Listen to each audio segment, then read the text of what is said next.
निसर्गात वय मोजण्याच्या कितीतरी अद्भुत पद्धती आहेत की नाही. म्हणजे बघा, माशाचं वय त्याच्या खवल्यांवरची वर्तुळे मोजून कळतं. झाडाच्या खोडातली वर्तुळं त्याचं आयुष्य सांगतात. आणि निळ्या देवमाशाचं वय तर चक्क त्याच्या कानात साचलेल्या मेणाच्या थरांवरून ओळखता येतं. पण माणसांचं काय? आपल्या त्वचेवर अशी कोणतीच दृश्य खूण नाही जी आपलं वय इतके अचूकपणे सांगेल. पण गेल्या काही दशकांपासून शास्त्रज्ञ एका वेगळ्याच शोधात आहेत. ते शोधत आहेत आपल्या शरीरात दडलेले काही सूक्ष्म अदृश्य चिन्हक. आणि आज आपण या स्रोतांच्या आधारे वृद्धत्वाच्या या रहस्याचा छडा लावणार आहोत. हे एका गुप्तहेर कथेसारखं आहे नाही का? शास्त्रज्ञांना 3 प्रमुख संशयित सापडले आहेत. आपण एकामागून एक या संशयितांची चौकशी करू आणि बघूया खरा गुन्हेगार कोण आहे, की यामागे कोणीतरी वेगळाच मास्टरमाइंड आहे. तर आपल्या या तपासाची सुरुवात करूया पहिल्या संशयितापासून. याचा शोध लागला 1990च्या दशकात. नाव आहे टेलोमियर्स. हे टेलोमियर्स म्हणजे नेमकं काय?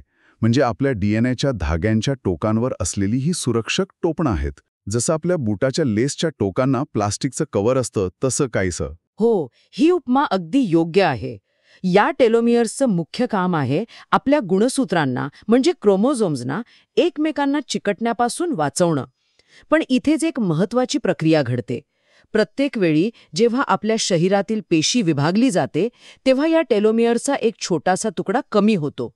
तो थोडा आखूड होतो. अच्छा, म्हणजे जशी मेणबत्तीची वात प्रत्येक वेळी जळताना थोडी लहान लहान होत जाते तसं. हां, आणि मग काय होतं, जेव्हा हे टेलोमियर्स खूपच लहान होतात तेव्हा त्या पेशीची विभागण्याची क्षमता संपते.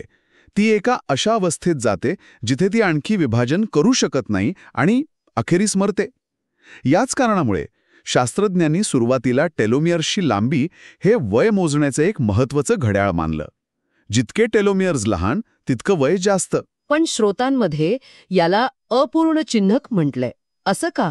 कारण टेलोमियरची लांबी आपल्या कॅलेंडरमधील वयाशी तंतोतंत जुळत नाही. म्हणजे 40 वर्षांच्या व्यक्तींच्या टेलोमियरची लांबी सारखी असेलच असं नाही. आणि तुम्ही जी मेणबत्तीची उपमा दिली त्यात एक छोटा फरक आहे. मेणबत्तीची वात एकदा जळली की संपली. पण आपल्या शरीरात टेलोमरेज नावाचं एक एन्झाईम असतं जे काही विशिष्ट पेशींमध्ये हे टेलोमियर्स पुन्हा वाढवू शकतं. त्यामुळे हे घड्याळ महत्वाचं आहे, पण ते कथेचा फक्त एक भाग सांगतं. ठीक आहे, म्हणजे आपला पहिला संशयित टेलोमियर्स महत्वाचा आहे, पण तो एकटाच नाही. चला तर मग दुसऱ्या संशयिताकडे वळूया. तंत्रज्ञान जसं जसं प्रगत झालं तसं तसं शास्त्रज्ञांना डीएनएच्या पातळीवर आणखी एक सूक्ष्म बदल दिसू लागला. DNA methylation. हे जरा समजावून सांगा. डीएनए मिथिलेशन ही एक खूप आकर्षक प्रक्रिया आहे. सोप्या भाषेत सांगायचं तर हे आपल्या डीएनएच्या धाग्यावर बसवलेले छोटे टॅग्स आहेत किंवा स्विचेस म्हणू शकतो आपण. हे टॅग्स डीएनएचा मूळ कोड बदलत नाहीत, पण ते ठरवतात की कोणता जनुक म्हणजे जीन चालू करायचा आणि कोणता बंद. एक मिनिट थांबा, म्हणजे आपल्या डीएनएच्या मूळ कोडमध्ये काहीही बदल न होता फक्त त्यावर बसलेल्या या छोट्या स्विचमुळे आपलं शरीर वृद्ध होतंय. हे तर अविश्वसनीय आहे. म्हणजे आपलं हार्डवेअर तेच राहतंय, पण सॉफ्टवेअर हळूहळू बदलत जातंय. तुम्ही अगदी अचूक पकडलंय. आणि इथेच शास्त्रज्ञांना एक पॅटर्न सापडला. शरीराच्या सामान्य कार्यासाठी हे मिथिलेशन टॅग सतत बदलत असतात, पण आपल्या जीनोममधल्या काही विशिष्ट जागांवर या टॅग्सची पातळी वयानुसार खूप हळूहळू आणि अंदाजे बदलत जाते. जणू काही तिथे एक दुसरं अधिक सूक्ष्म घड्याळ चालू आहे. पण असं का होतं? यामागचं कारण काय? खरं तर याचं नक्की कारण अजून कोणालाच माहीत नाही, पण स्रोतांमध्ये काही शक्यता वर्तवल्या आहेत. कदाचित तणावामुळे किंवा डीएनए जेव्हा स्वतःची कॉपी बनवतो तेव्हा होणाऱ्या अगदी साध्या यादृच्छिक चुकांमुळे हे घडतं असावं. या हजारो जागांवरच्या मिथिलेशन पॅटर्नचं विश्लेषण करून शास्त्रज्ञांनी एक एपिजेनेटिक घड्याळ तयार केलं आहे.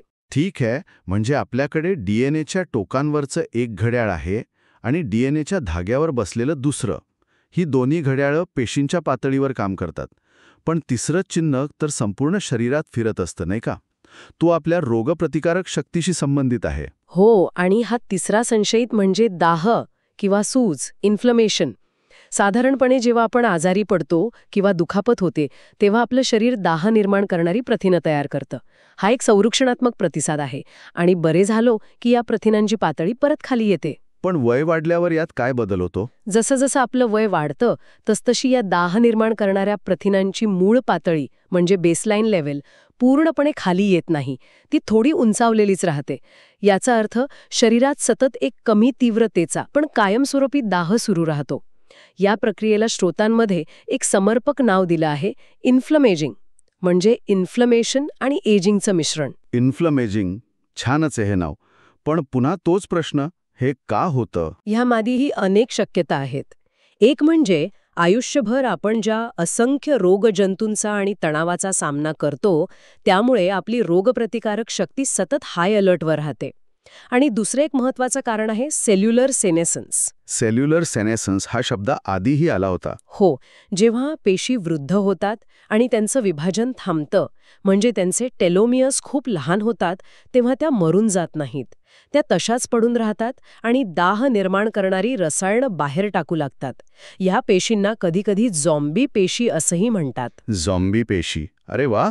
हो, कारण त्या स्वतः मरत नाहीत, पण आजूबाजूच्या निरोगी पेशींना त्रास देत राहतात, ज्यामुळे संपूर्ण शरीरात दाह वाढतो.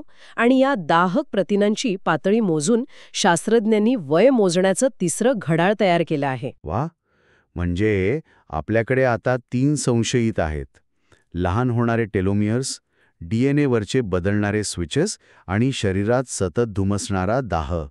पण एक गोष्ट स्पष्ट आहे की यापैकी कोणतंही घड्याळ आपल्या कॅलेंडरमधील वयाशी तंतोतंत जुळत नाही. मग हे नक्की काय मोजतात? आणि इथेच जैविक वय म्हणजे बायोलॉजिकल एज ही संकल्पना समोर येते. कॅलेंडरमधील वय म्हणजे आपण पृथ्वीभोवती किती प्रदक्षिणा पूर्ण केल्या, तो आकडा. पण जैविक वय म्हणजे आपल्या शरीराचं कार्य किती चांगल्या प्रकारे चालू आहे, आपल्या पेशी आणि अवयवांमध्ये किती झीज झाली आहे, याचं मोजमाप. याचा अर्थ समान वयाच्या 2 व्यक्तींचं जैविक वय खूप वेगळं असू शकतं. म्हणजे एक 40 वर्षांची व्यक्ती जैविकदृष्ट्या 35 वर्षांची असू शकते, तर दुसरी 45 वर्षांची. अगदी बरोबर. ही घड्याळं वेगवेगळ्या लोकांसाठी वेगवेगळ्या गतीने चालतात. इतकंच नाही तर एकाच व्यक्तीच्या शरीरात तिचे अवयव वेगवेगळ्या गतीने वृद्ध होऊ शकतात. म्हणजे माझं हृदय 30 वर्षांचं आणि यकृत 50 वर्षांचं असू शकतं. हे तर विलक्षण आहे. हो, हे शक्य आहे. यामागे अनुवंशिकता, आपली जीवनशैली, आपण किती तणाव घेतो, या सगळ्या गोष्टी कारणीभूत असतात. म्हणूनच जैविक वय ही एक खूप गुंतागुंतीची पण तितकीच महत्त्वाची संकल्पना आहे. ती आपल्याला सांगते की आपलं शरीर आतून कसं आहे, बाहेरून कसं दिसतं यापेक्षा. हे सगळं खूपच रंजक आहे. मग आता सगळ्यात महत्त्वाचा प्रश्न, कोणीही जाऊन आपलं जैविक वय तपासू शकतो का? बाजारात अनेक कंपन्या आहेत ज्या या जैविक वय चाचण्या विकतात. तुम्ही खूप महत्त्वाचा मुद्दा मांडला आहे आणि याबद्दल स्रोतांमध्ये एक स्पष्ट इशारा दिला आहे. जरी अशा चाचण्या उपलब्ध असल्या तरी तज्ज्ञ सध्या त्या न करण्याचा सल्ला देतात. पण का? त्यातून मिळणारा आकडा चुकीचा असू शकतो. आकडा कदाचित तांत्रिकदृष्ट्या बरोबर असेलही, पण त्याचा अर्थ काय लावावा हेच मोठं आव्हान आहे. समजा चाचणीत आपलं जैविक वय 5 वर्षांनी जास्त आलं, मग काय करणार? अनावश्यक चिंता आणि तणाव वाढेल. शिवाय या चाचण्यांमध्ये अजूनही एकसमानता नाही. त्यामुळे वैयक्तिक आरोग्यविषयक मोठे निर्णय घेण्यासाठी ही माहिती अजून पुरेशी विश्वासार्ह नाही. मग सध्या या साधनांचा उपयोग काय होतोय? ही साधने वैयक्तिक स्तरापेक्षा लोकसंख्येच्या पातळीवर म्हणजे पॉप्युलेशन लेव्हलवर खूप प्रभावीपणे काम करतात. जेव्हा शास्त्रज्ञ हजारो लोकांच्या डेटाचं विश्लेषण करतात, तेव्हा त्यांना वृद्धत्वाची प्रक्रिया समजून घेण्यास प्रचंड मदत होते. कोणत्या सवयींमुळे जैविक वय वेगाने वाढतं किंवा कोणत्या औषधामुळे ते कमी होऊ शकतं, असे मोठे निष्कर्ष काढण्यासाठी या घड्याळांचा उपयोग होतो. पण भविष्याबद्दल काय? या माहितीमुळे आरोग्य सेवेत काही क्रांती घडू शकते का? नक्कीच. भविष्यासाठी यात मोठी आशा दडलेली आहे. विचार करा, जर डॉक्टरांना एखाद्या व्यक्तीचं जैविक वय त्याच्या कॅलेंडर वयापेक्षा खूप जास्त दिसलं, तर ती एक धोक्याची सूचना असू शकते. यातून डॉक्टरांना एखादी अज्ञात आरोग्य समस्या लवकर ओळखायला मदत होऊ शकते. ही एक प्रकारची अर्ली वॉर्निंग सिस्टम ठरू शकते. आणि अर्थातच ही घड्याळं मागे फिरवण्याचे प्रयत्न, ते तर सुरू असणारच. हो, ते तर संशोधनाचं अंतिम ध्येय आहेच. ही जैविक घड्याळं हळू कशी करायची किंवा शक्य झाल्यास मागे कशी फिरवायची यावर खूप संशोधन सुरू आहे. पण स्रोतानुसार आत्तापर्यंतचे बहुतेक प्रयत्न मोठ्या प्रमाणात अयशस्वी ठरले आहेत. हे तितकं सोपं नाही. हे सगळं ऐकून असं वाटतंय की आपलं शरीर आपल्या नकळत आपल्या विरुद्धच कट रचत आहे. पण ह्या माहितीचा वापर आपण सकारात्मक बदलासाठीही करू शकतो की नाही? अगदी बरोबर. याकडे पाहण्याचा एक सकारात्मक दृष्टिकोनही आहे. या संशोधनामुळे हे सिद्ध झालं आहे की वय हा फक्त एक आकडा नाही. आपल्या सवयी, आपलं खाणं-पिणं, व्यायाम, तणाव या सगळ्याचा आपल्या जैविक वयावर थेट परिणाम होतो. याचा अर्थ आपल्या हातात बरंच काही आहे. तर या सगळ्या तपासांती आपण कुठे पोचलो आहोत? आपल्याकडे वय वाढण्याच्या प्रक्रियेकडे पाहण्यासाठी नवीन साधनं आहेत, पण एक मोठा प्रश्न अजूनही अनुत्तरित आहे. हो, आणि स्रोतांच्या शेवटी तोच एक मार्मिक मुद्दा मांडला आहे. आपल्याला अजूनही हे ठामपणे माहीत नाही की हे तीनही चिन्हक, लहान होणारे टेलोमियर्स, एपिजेनेटिक बदल आणि दाह, हेच वृद्धत्वाचे खरे कारण आहेत की शरीरात घडणाऱ्या कोणत्यातरी दुसऱ्या मूळ प्रक्रियेचे ते केवळ तटस्थ परिणाम आहेत. हे अगदी असं आहे की आपण वृद्धत्वाची भाषा वाचायला शिकलो आहोत. आपल्याला टेलोमियर्स, मेथिलेशन, इन्फ्लेमेजिंग हे शब्द कळतायत, पण त्या भाषेचं व्याकरण आपल्याला अजून समजलेलं नाही. हे शब्द एकत्र येऊन वाक्य कसं बनवतात आणि त्याचा खरा अर्थ काय हे अजून पूर्णपणे उमगलेलं नाही. आणि हाच एक विचार करण्यासारखा मुद्दा आहे. जर हे तीनही फक्त चिन्हक असतील, फक्त लक्षणं असतील, कारणं नसतील, तर मग वृद्धत्वाचं खरं मूळ, मुख्य घड्याळ कोणतं असू शकतं?